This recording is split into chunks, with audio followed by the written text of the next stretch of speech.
Yes students, कल आप लोगों ने एक सेकंड वाला जो कोड देखा था regarding mutable objects and their behaviour in user defined functions, और उसके साथ में एक फर्स्ट कोड और दे रखा था जो हम लोगों ने अभी तक डिस्कस नहीं किया था। आज हम लोग वो फर्स्ट कोड डिस्कस करने वाले हैं। ये कोड आपके स्क्रीन पर सामने दिखाई दे रहा होगा। सेम वैसा सा ही कोड है, बस एक स्लाइड चेंज है इसके अंदर। इसमें आप लोग देखेंगे एक फंक्शन ऑलरेडी दिया हुआ है जिसका नाम है FUN फन, ठीक है। और जो मेन प्रोग्राम है वो हमारा यहाँ से शुरू होता है x = 50।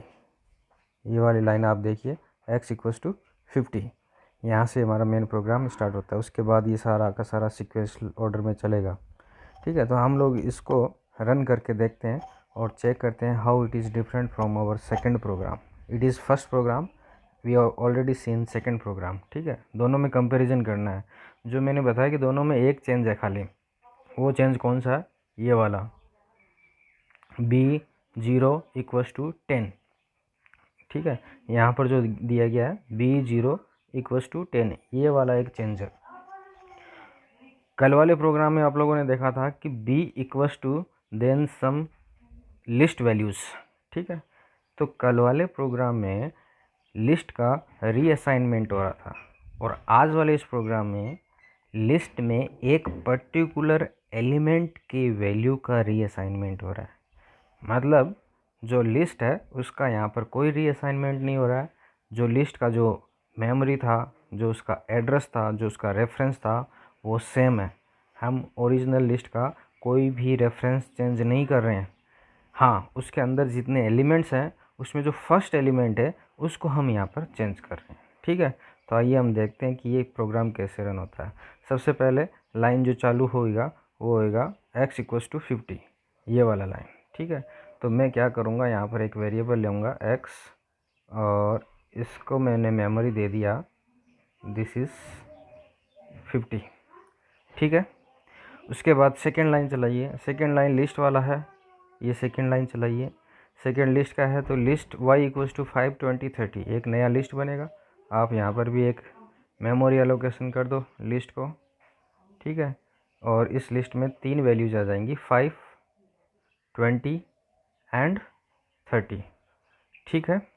उसके बाद नेक्स्ट लाइन पर आ जाइए, प्रिंट x, y। सो x जिसको पॉइंट कर रहा है और y जिसको पॉइंट कर रहा है उनकी values as it is display कर देनी है, ठीक है। तो x की वैल्यू कितनी है? 50, तो ये मैंने यहाँ पर 50 डिस्प्ले कर दिया। और y की वैल्यू कितनी है? y एक लिस्ट है, तो लिस्ट को एज इट इज़ डिस्प्ले कर दो। ये लिस्ट को डिस्प्ले कर दिया, 5, 20, 30, ठीक है। ये आउटपुट आ गया हमारा। Then there is function calling fun x, y। जो हमने यूज़र डिफाइंड फंक्शन बनाया था उसका कॉल हो रहा है। So control will jump from this location to its definition, इसकी डेफिनेशन पर आ जाएगा। ये यहाँ पर डेफिनेशन गिवन है, ठीक है। और जो x है उसका रेफरेंस बनेगा a से, और जो y है उसका रेफरेंस बनेगा b से। इसका मतलब अब a जो है, this is a, will point to the same memory area where x is pointing, and b, which is another list, will also point to the same memory area where y was pointing, ठीक है। तो x, y जिन जिन को point कर रहे हैं respectively a और b भी उनको पॉइंट करेंगे। क्लियर है यहाँ तक? चलिए, अब उसके बाद हम फंक्शन की डेफिनेशन में आ जाते हैं। फंक्शन की डेफिनेशन में प्रिंट a, b, ये स्टेटमेंट एग्जीक्यूट होगा। ऑब्वियसली a किसको पॉइंट कर रहा है? 50 को। b किसको कर रहा है? लिस्ट को। So as it is display करा दो आप। सो दूसरा वाला जो प्रिंट स्टेटमेंट होगा वो ये आउटपुट देगा, 50, 5, 20, 30। देन उसके बाद आ जाइए नेक्स्ट लाइन पर डेफिनेशन में, a = 100। a जो 50 को पॉइंट कर रहा था वो a अब उस 50 को पॉइंट ना करके एक दूसरी मेमोरी को पॉइंट करेगा। ये वाला लिंक टर्मिनेट हो जाएगा और ये a अब एक दूसरी मेमोरी को पॉइंट करेगा और उसमें वैल्यू जो है वो मिलेगी 100, ठीक है। Then come to the next statement B0 equals to 10। यहाँ पर थोड़ा सा ध्यान से देखना, B0 is nothing but the first element of the list B।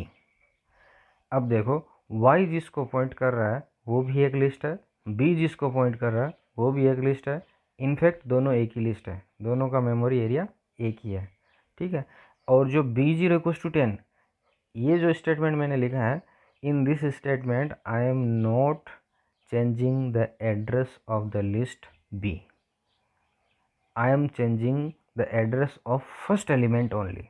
So what will happen now, ये जो B का फर्स्ट जो एलिमेंट था जहाँ पर अभी 5 स्टोर है वो लिंक टूट जाएगा और उसके फर्स्ट एलिमेंट पर नई वैल्यू ऐड हो जाएगी विच इज़ 10 ऐड हो जाएगा। वहाँ पर 5 जो है वो उसका लिंक हट जाएगा, यानी कि अब जो B0 है उसकी वैल्यू हो जाएगी 10।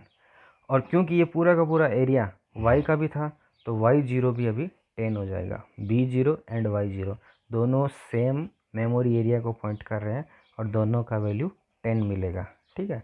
अब आ जाइए उसे नेक्स्ट स्टेटमेंट पर, प्रिंट A, B। सो अब A और B की वैल्यू जो भी है उनको प्रिंट कर दीजिए। A की वैल्यू क्या है, A इज़ पॉइंटिंग टू 100, तो इन दो के बाद जो तीसरा लाइन आएगा, इसके और इसके बाद जो थर्ड लाइन आएगा वो 100। देन द लिस्ट है 10, 20, 30, ठीक है यहाँ तक। और उसके बाद में फंक्शन जहाँ से कॉल हुआ था कंट्रोल वापस वहीं पर आ जाएगा।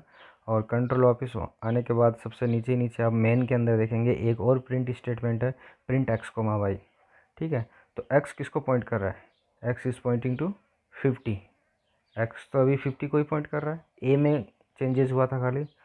एंड y किसको पॉइंट कर रहा है, y इज़ पॉइंटिंग टू 10, 20, 30। तो जो y की वैल्यू है वो इस बार चेंज मिलेगी 10, 20, 30। So this will be the output. अब अगर हम इसको पिछले वाले प्रोग्राम से कंपेयर करें तो जो चेंज है वो यहाँ पर है खाली, बस आउटपुट में ये वाला चेंज है। यहाँ पर y का जो y लिस्ट है उसका जो फर्स्ट एलिमेंट था वो भी चेंज हो रहा है। b का फर्स्ट एलिमेंट चेंज होने के कारण y का फर्स्ट एलिमेंट भी चेंज हो रहा है। लेकिन क्योंकि b और y दोनों एक ही मेमोरी एरिया को पॉइंट कर रहे हैं, इसलिए इन दोनों के एलिमेंट्स में अगर कोई चेंजेस किया जाएगा तो वो दोनों में रिफ्लेक्ट होगा, ठीक है। इसको आप लोग अब रन करके और एक चेक करिए।